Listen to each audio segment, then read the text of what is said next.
Hello, I'm Captain Ethan Whitehall, Company D, 2nd U.S. Sharpshooters.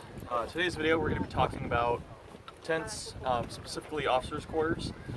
Keep in mind what I'm about to show you of my tent and everything would be seen more as a static camp.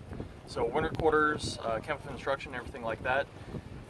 This would be way too much to carry in the field, especially on campaign with a skirmishing unit like the 1st and 2nd U.S. Sharpshooters.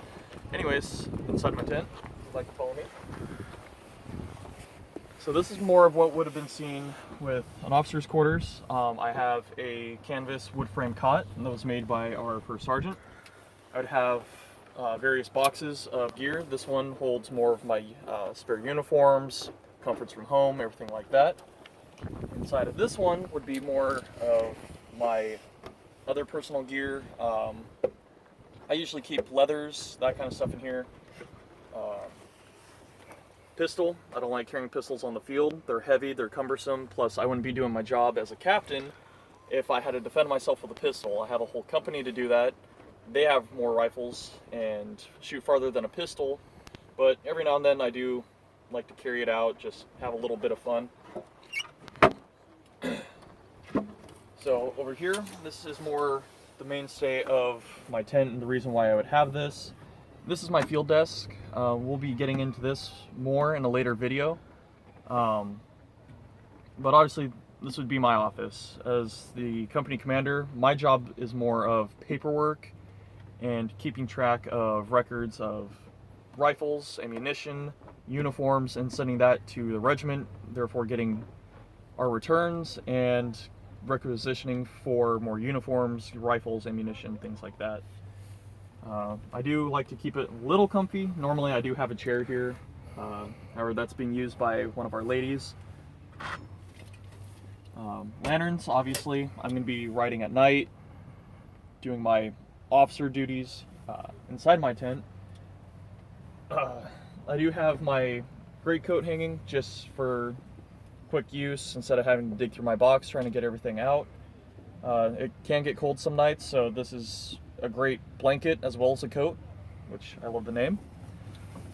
Again, with the whole little creature comforts, I do like to have some semblance of a rug, so just a piece of canvas from a spare dog tent would do just fine. That was condemned. On the cot, it's just a gum blanket to keep the draft out with another wool blanket on the bottom to keep it nice and warm, no drafts coming up, and then of course a blanket on top. The greatcoat stay pretty cozy, but again, carrying one of these on campaign would be very difficult, as well as a field desk. That's why I'd have my officer's haversack that's been seen in another video. That's my portable field office, all my paperwork.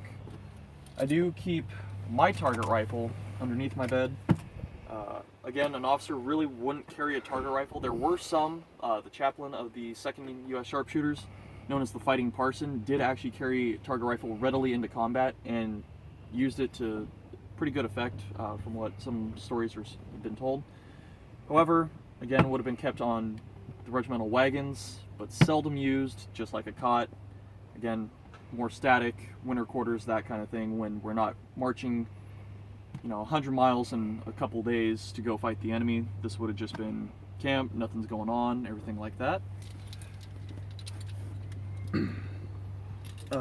Other things that would have been kept in an officer's tent, obviously if another officer was a little bit poorer or they didn't have a tent, it was too far behind, or variation of other things, I would have had a first lieutenant or a second lieutenant bunking up with me. The tent I have is actually a smaller wall tent, so this is cozier than what it would have normally seen or is seen at reenactments.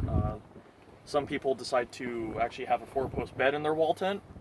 It's a little crazy to see, and we don't particularly accept that. It's just too much and way too homey for us. But thank you for watching. If you guys like what you see, subscribe, and we will see you later.